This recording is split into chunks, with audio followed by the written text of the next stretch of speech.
much love. Take a little and you can't get enough. It's a devil's game, but I just can't give it up. I'm a shadow holding hands with the dark. You're a dying flame in need of a spark, but you're bound to fall the way I'm playing this part. You can't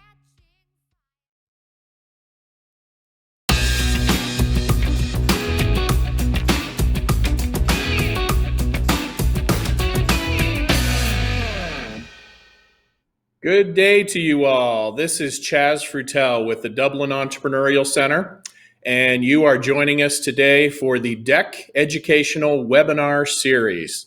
We really appreciate you joining us today. We want to continue to provide you with excellent information about what's going on during the COVID-19 virus situation and how we can best help employers in the Central Ohio community. I have a great guest with me today, Rick Gerber from Gerber and Mitchell Law. Good day to you, Rick. You, Chaz. How are you today? Doing well. How about you? Good, good. Well, hey, Rick, we've got a challenging time right now. It's really causing a lot of havoc in so many ways with families and businesses and all around. And we're here to give businesses a little bit of advice this morning as to how we can best handle the new guidelines presented by Governor DeWine in the state of Ohio, the new Responsible Restart Ohio guidelines, and discuss how that may affect bringing employers and businesses along with their employees back to work. And we wanted to discuss a little bit about those guidelines and what some of the liabilities might be for those employers bringing employees back, as well as facilities that would be hosting those businesses. So, Rick, I know that you've taken a look at the new guidelines and kind of give us your overall impression of what we've got right now.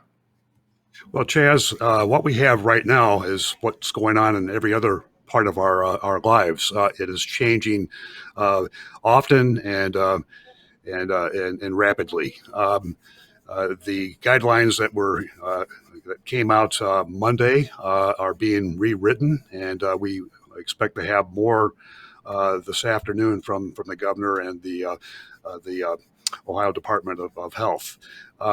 This is a very fluid area, as I say, and what we are seeing is we see in our newspapers and our business sections, not only here in Central Ohio, but all through the country, looking to see what employers should be doing, but also what are the expectations of customers and employees.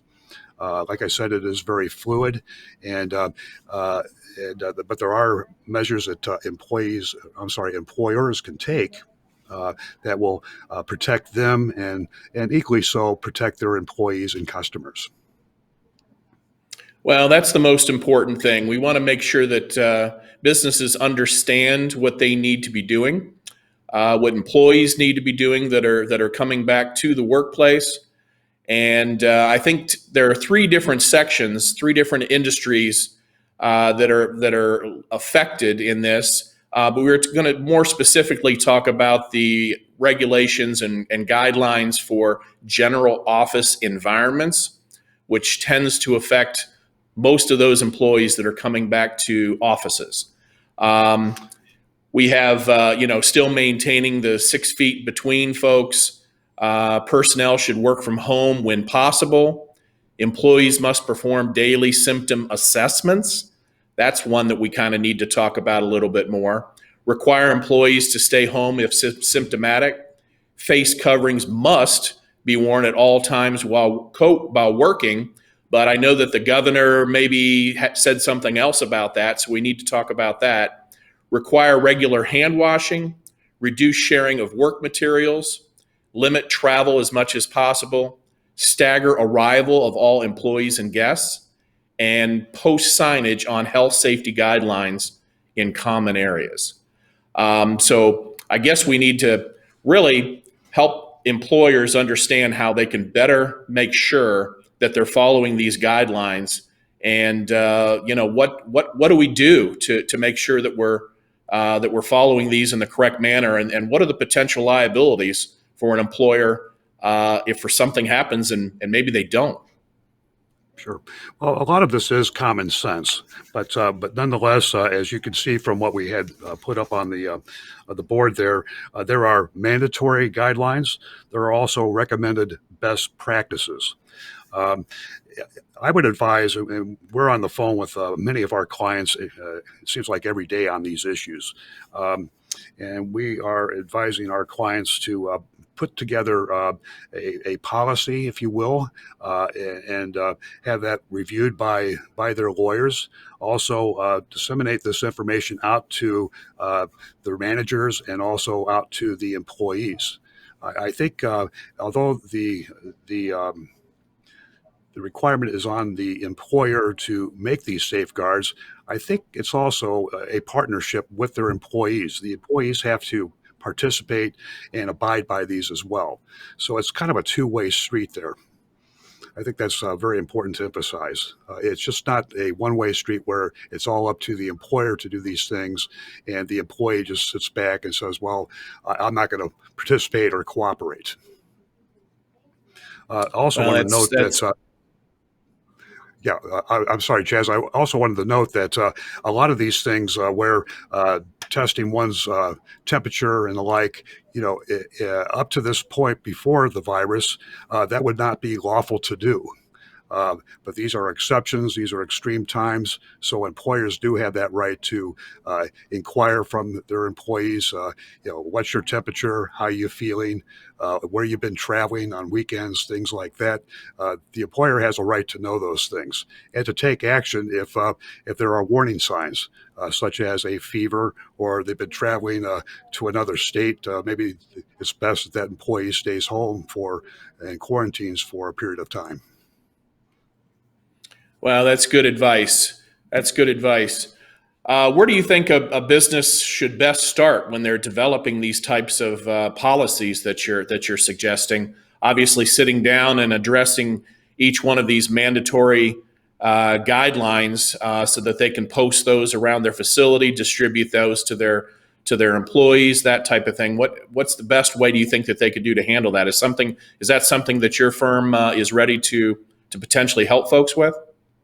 Absolutely, we are prepared to help business clients with these guidelines. I would recommend that a business look to OSHA at the federal level, and also to the Ohio Department of Health here in the state of Ohio. Each government agency has a list of mandatory requirements and also recommended best practices, and as the way the law is shaping up, as long as an employer follows those guidelines, they should be able to protect themselves from liability.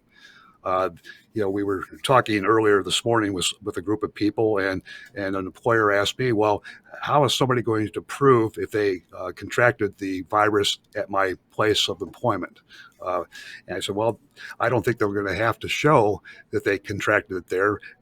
What they're going to have to show is that you did not follow those mandates or those recommended best practices. And if there is a showing that you failed to adhere to those, then I think that employee will have a cause of action against their employer. Okay. Well, I understand that on the federal level, that there have been just some discussions from congressmen and senators about trying to limit some of the liability. Have you heard some of those discussions?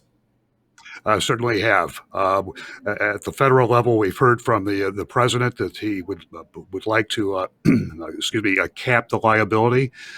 We've also heard some Congress people say the same thing, but there's a recognition that most likely the House of Representatives would not go along with such an idea.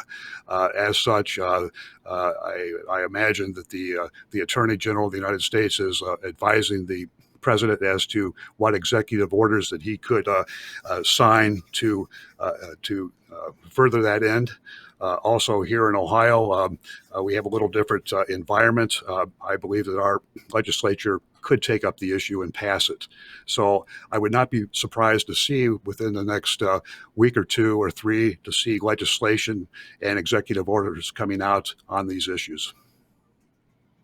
That's great, great information. I was on a call yesterday with Congressman Jim Jordan from Ohio, and he was kind of saying the same thing, that he didn't feel optimistic about something happening from Congress on the federal level, but he thought, at least from a state level in Ohio, considering Ohio has a supermajority that leans toward business, maybe that it's possible that something could be passed, at least here in Ohio. Do you feel more optimistic maybe about that? Oh, absolutely. I think Ohio has always been a very business-friendly state, and I would expect the Ohio legislature to take up the issue and to come to some balance. And I think that's the theme and the end goal for all concerned with that. So yes, I do think Ohio will be doing something here very soon. Well, Rick, that's the key to this whole thing. Is obviously we want to get business back to working, get employees back to work, get more businesses not being jeopardized in their success, and to do that, we have to do it the right way. And obviously, these guidelines are new, untested. I'm sure there's going to be some instances where people are going to recommend some changes and that type of thing, but at least we've got something to move forward with. It's going to happen soon. Tomorrow, Ohio is reopening in some ways. Then comes Monday, and then I believe it's the 12th, and moving on for restaurants and things like that. So there's various phases as this is proceeding.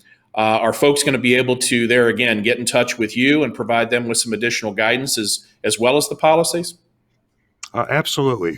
We do monitor this, it seems like every day. We are aware that the guidelines that we posted here for this airing today came out late Monday, and we have been advised by the Department of Health that updates to this will happen later today after the governor speaks this afternoon. So we are watching this day in, day out, and it's something that we just all have to stay on top of. You know, Chaz, there's one thing I forgot to mention earlier. We're very blessed here in Ohio. We seem to have a very cooperative spirit among the entire residents of the state. They have taken this virus very seriously. If you go to the store, a grocery store or a drugstore, you see most people that are wearing masks. People are washing their hands. Ohio has I think, been a great example for the rest of the country on how to handle this situation. So I fully expect that many of our employees, customers that do frequent our businesses will do their part as well as our employers will. Well, I completely agree. I've seen much of the same thing, and just to give a plug to our DEC tenants who have been coming in kind of throughout this time, whether they have been able to come in as a necessary employer or just coming in to pick up mail, those kinds of things. For the most part, they've been following those kinds of guidelines already, which has been great to see. And we've already been providing wipes and regular daily cleansing and things like that around the common areas. And we're asking our tenants when they do come in to make sure that they're keeping their individual areas clean, and we can help them to do that if necessary. And I'm sure other facilities are going to have to step up and do the same kind of thing. Interestingly enough, over the last 3 weeks, I've actually had 4 businesses that have contacted us that are wanting to start a business right now, which is certainly challenging, but it's great to hear that there's actually businesses out there that are wanting to step into the fray and get a brand new business going, Rick. So what if they are a new business, what are some of the things that you can do for them? Well, for a new business, certainly we can help form their entity, whether that's an LLC or a corporation. And also with that LLC, which is the popular entity of choice today, if they have partners, certainly go through that operating agreement for them, and to advise them on the tax structure of the entity, and get an idea of what type of employees they anticipate hiring, what their role will be, those sort of things. We can also assist with advising them on their financing needs and structuring their overall relationship with third parties toward that end. Well, that's great advice, and I know that you've done an excellent job with a number of our tenants, as well as some new businesses that we've connected with you along the way. I do have a question that's come in from one of our tenants here at the DEC. The question is, what recourse do I have if a customer who normally has been paying me on time stopped paying recently for their invoices, which I'm sure is a challenging time, and income not coming in like it usually does. What do you think the recourse should be, or what would your recommendation be at this time for employers that are facing challenges in this area? Well, you can always take somebody to court, but as I often remind people, there is no pay window down there. Litigation is expensive. The best thing perhaps to do is to remain and have a open dialogue with these folks. Try to work with them. As the saying goes, you get more bees with honey than you do vinegar. And to work out a payment plan of some kind over a period of time. No one likes to have to wait for their money that they've earned, but in these times, it may make sense to work out a payment plan as it is to simply sue them and go down that route. One thing to keep in mind if you do sue them is that the courts right now are not entertaining these type of cases. They are working on a limited schedule. The court dockets are now backed up with criminal cases and the like. And once they open, which may happen here in the next 2 or 3 weeks, they will be working through all of those cases probably well into the late summer. So again, I would recommend that try to work through that. A lawyer can be very helpful with that to maybe work out some payment terms that are mutually beneficial. Well, that's great advice, Rick, and we really appreciate you coming in here and sharing with our audience today. Just one last thing, if you could do us a favor and give us a takeaway or a prescription the business owners should keep in mind as we leave today. What I would recommend for all business owners is keep aware of the changes that are going on. Read the papers, listen to the radio, actually watch the Governor DeWine show. My wife watches that every day. It's become kind of a cult following, but information situations are changing constantly, and I think it's would behoove all of us if we were to just simply stay up on what is going on today and be mindful that in your business, we all like certainty, but we also have to be willing to make changes as they occur. Well, that's great advice, Rick. Thank you so much for joining us today. Rick Gerber with Gerber Mitchell Law right here in Dublin, Ohio. It's been a pleasure talking to you today, Rick, and we appreciate you coming and visiting us today. And I know that you'll give some outstanding advice to any employers that might want to give you a call and get some advice. Well, thank you, Chaz, and it's always a pleasure to talk with you. Thanks so much. Thank you very much. No problem. Well, we also want to thank our sponsors, Parasol Video, Dot the I Creative, Event Video, and Metro Data Center for making sure that we could put these videos on in these educational webinar series from the Dublin Entrepreneurial Center. I'd like to ask you to please join us for our next series recording that will be coming up and available soon, and we will be hosting Michelle Roseberry from HBK CPAs and Consultants, and we'll be talking about those accounting issues, tax issues that you're going to have to keep in mind, especially those of you that are receiving some of those PPP and other dollars from the federal government. and what the timelines are for filing and all those kinds of things. So be looking out for that next series. And as always, we appreciate you joining us here. This is Chaz Frutel, and I'd like to thank you so much for joining us. Have a blessed day.